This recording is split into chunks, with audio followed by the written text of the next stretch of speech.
the work that goes on throughout the entire year, following all the initiatives and amendments. And there's a lot of moving parts, and it's exciting to see the APTA moving in the direction that it is. So thank you very much. Okay, moving on to the next agenda item, which is the federal and state government affairs report. We have Leanne Carruthers, who is our representative and liaison in those two areas. So thank you very much for joining us, Leanne. The floor is yours. Excellent. Thank you, sir. I am going to share my screen. Make sure I'm sharing the right one here. Okay, I am going to try and be brief and give you guys an update of what's happened. Where'd it go? Come on. Okay, so I want to talk first about what's happened and what's happening in the state. In 2021, we were able to have a couple of our legislators, Senator Rivak and Representative Shaw, do a centennial resolution in acknowledgement of our 100th anniversary. It is done, it is ready to go, and our plan was to have them present it today to us at Alyeska and join us for lunch, but alas, we are not in Alyeska.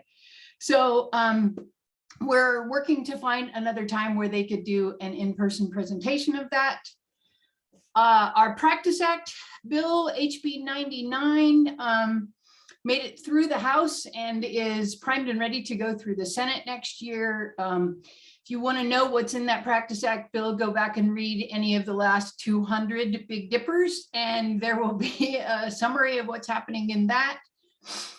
SB 47 is a bill that made it through and passed all the way through, and the governor signed it a couple of weeks ago, which gives PT, OT, and speech the ability to sorry, got fur balls this morning, sign and certify permits for accessible parking for patients that might need them.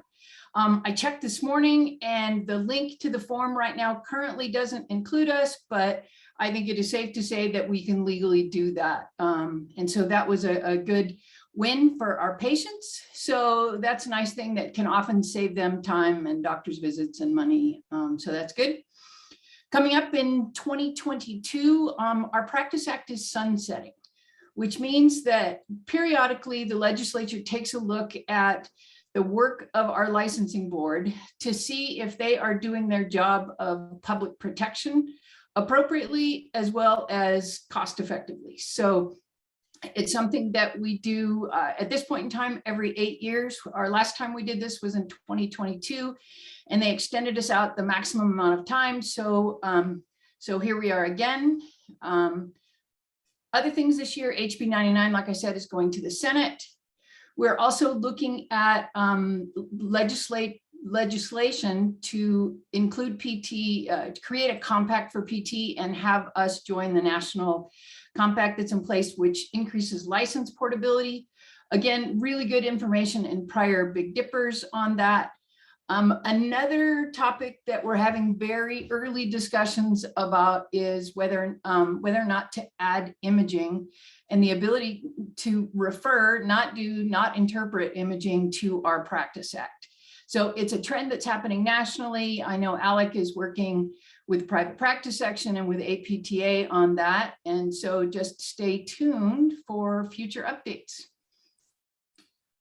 Federally, we just finished our APTA Day on the Hill as part of the centennial celebration. And we being the PTs and PTAs as part of the association were some of the first in-person Hill visits that have happened since COVID.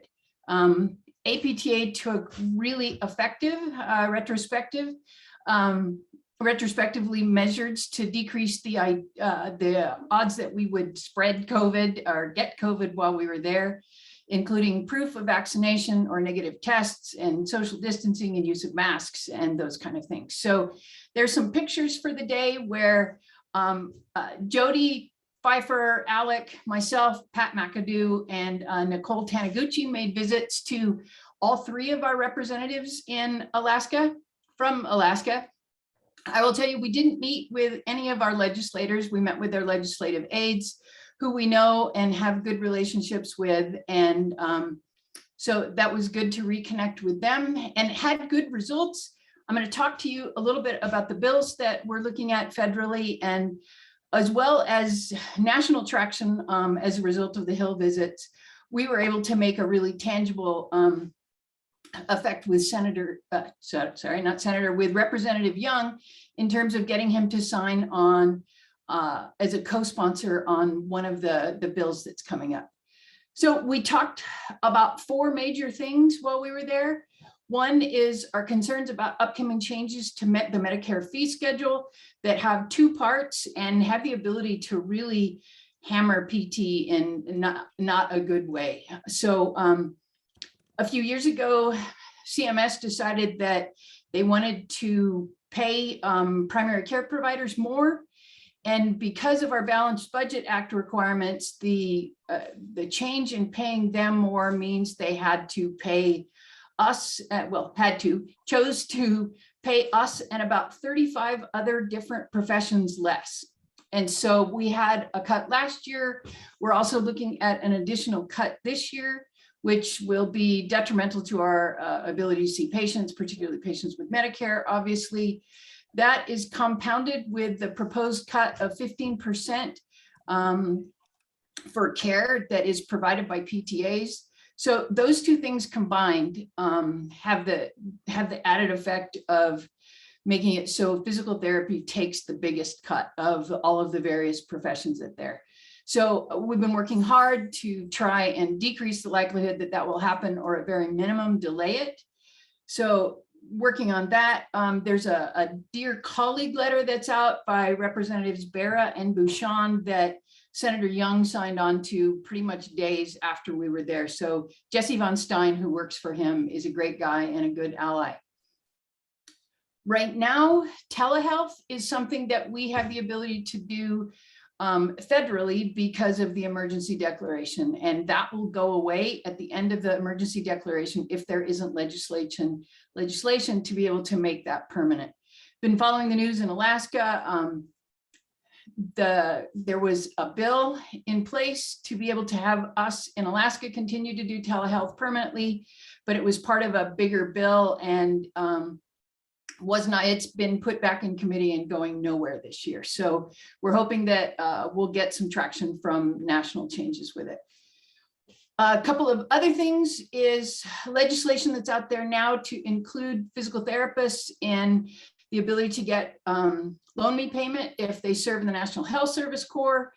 And then another bill that Senator Murkowski actually sponsored is the Allied Health Workforce Diversity Act. And it's consistent with APTA's and commitment to diversity, equity, and inclusion. If you've paid attention to our association and just the demographics of people that are PTs and PTAs, you know that we don't look like the populations that we serve. And so there are, in addition to what APTA is doing, other federal efforts in place to try and increase the diversity of people that are in allied health professions. And this bill that Senator Murkowski has co-sponsored is one of them. So we are happy about that.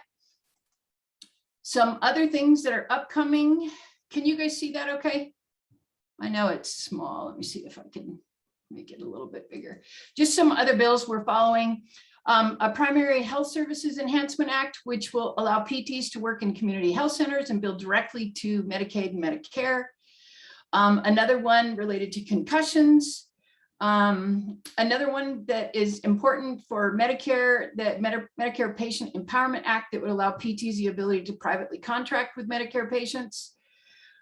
Prevent Interruptions in PT Act, which would allow PTs to enter into locum tenens agreement. So the ability that we can't do that for Medicare right now makes it particularly hard for people in private practice to go on vacations, because it's tough to find somebody that can serve in their place. And we all know that taking time off is important for general health and burnout prevention and other good things. Another piece of legislation that's out there now is sort of global access to healthcare kind of things. They're trying to speed up the ability to get authorization for care. reduce administrative burden with that, so that somebody doesn't have to wait to get prior authorization through the regular process before they can begin their care of all different kinds. And then the last one there is promoting physical activity for Americans Act. And I think we can all agree that that's important. A quick regulatory update. Whoops, one more. There we go. Is there is $25.5 billion more in COVID provider funding. So it's targeted at people that have been affected by COVID, particularly people that serve in rural areas and smaller providers, those kind of things.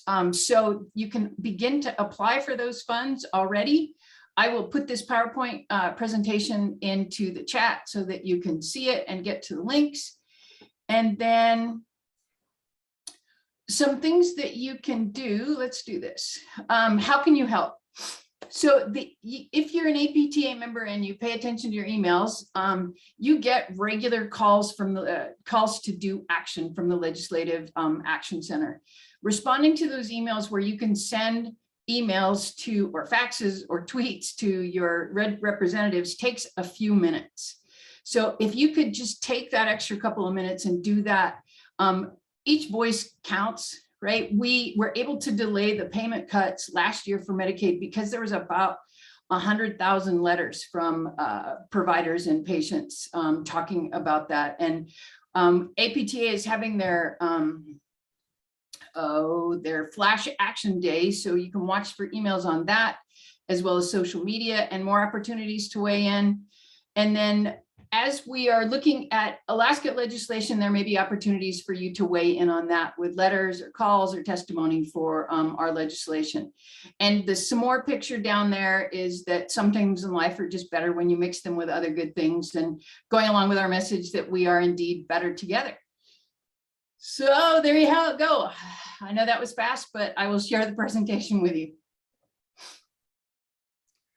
Thank you very much, Leanne. All I'm going to remember is the s'more image. I'm here for you. The work you do is really monumental, and you do it very well. You're just part of this team. I'm really happy that you're doing what you do, and we're all better for it. So thank you very much. I'm really grateful.